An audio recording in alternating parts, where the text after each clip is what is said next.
sound of footsteps echoing down hallway, voice trembling with restrained anger. She looked at me, rolling her eyes like I wasn't even a person. "Oh, you're here. Again." That's what my boss said the first time she truly humiliated me. An older English woman who thought she was better than everyone, and she had a particular hatred for foreigners. For me. For us. I was just trying to survive, just trying to do my job. But in that moment, I swore I would never let her win. 3 months later, she would wish she had never laid eyes on me. Pause. Music builds tension. Before we dive in, hit that like button and subscribe if you believe in justice and payback. This story isn't just about me. It's about anyone who's ever been mistreated, underestimated, or made to feel invisible. And trust me, the revenge is worth every second. Years ago, I worked in a care home in the UK. The building itself wasn't large. 2 stories, pale walls, the faint scent of disinfectant always lingering in the air. On paper, it looked cozy, safe. In reality, it was a battlefield. My boss, Linda, was the kind of woman who carried superiority like a weapon. She had thin, pursed lips, icy blue eyes that could pierce right through you, and a voice that made even the smallest mistake feel like a crime. From day one, it was clear she hated foreigners. And I, being one, was her target. At first, I thought I could avoid conflict. I had decent English, so she had no choice but to put me on day shifts, which were slightly easier. But that didn't stop the verbal barbs, the small humiliations. She refused to use my name. She would say, rolling it like a curse.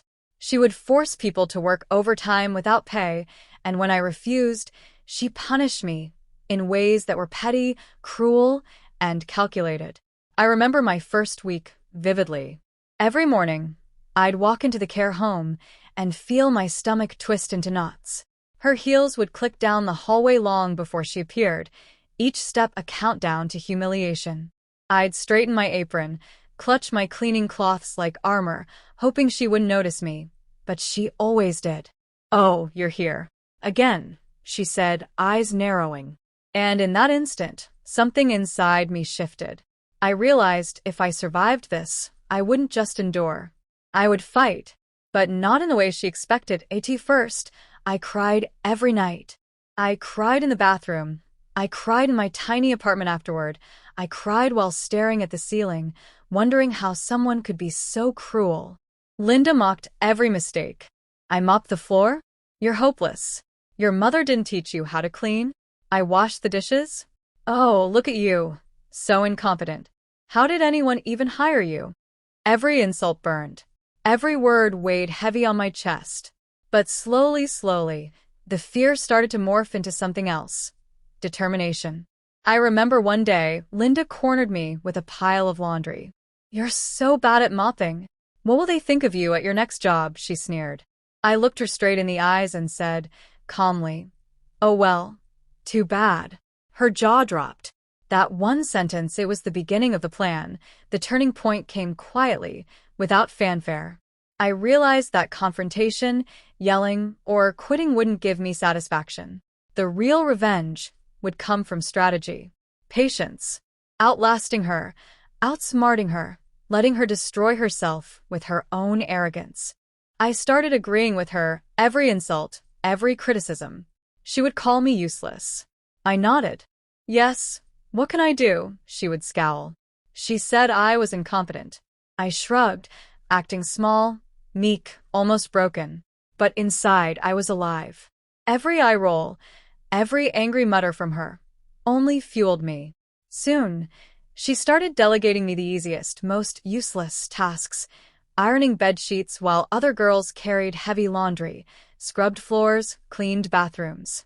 And she didn't realize I was winning. Every time she believed she had stripped me of dignity, she was actually handing me power. Months passed, and Linda's frustration grew. She could see no faults, no mistakes that mattered, because I had learned the art of appearing inept while doing everything just enough to avoid real punishment. Every day, I played her like a chess game. She'd yell at me for leaving a spot on the floor. I'd say, softly, "Yes, sorry." She'd mock me in front of other staff. Your mother didn't teach you how to clean? I'd nod. Nope, servants did. The pause, the stunned look on her face, it was delicious. She would brag about how my incompetence would ruin me at my next job. Oh well, I'd say, almost innocently. And she believed she had the upper hand. She exhausted herself monitoring me, scrutinizing me, trying to break me. Meanwhile, I watched, collected, waited. The irony? My failures were exactly what led her to give up. I remember one particularly vivid moment. She barked orders, red-faced, veins pulsing in her temples. I was ironing bed sheets, calm, quiet, letting the weight of the day fall from me. She stormed past, muttering, "Why is she so useless?" Other staff noticed. They whispered among themselves, unsure why she treated me like air, while everyone else sweated under her commands. Inside, I smiled. She had finally given up. She had no control. She couldn't manipulate me anymore because I had learned the ultimate trick. Don't fight the enemy on their battlefield. Make them fight themselves. The final move was simple but perfect. I reported her to the Care Quality Commission. Detailed reports, factual evidence, descriptions of mistreatment, neglect, and verbal abuse. Weeks later, I walked past the office. The building felt different. Quiet. And then I heard it. Linda was gone. She had lost control of the care home entirely. Her reign of terror ended. I let myself breathe for the first time in months. Relief, triumph, validation, every emotion crashing in. Sometimes, the sweetest revenge isn't anger, or violence, or public shaming. It's patience, strategy, outlasting those who think they are stronger than you. And sometimes the universe just has to finish the work. I learned that resilience and cleverness can be more powerful than brute strength. And in the end, justice is inevitable. If this story gave you chills, hit that like button. Tell me in the comments, what's the most satisfying revenge you've ever witnessed? And don't forget to subscribe for more stories that prove patience, strategy, and courage always pay off.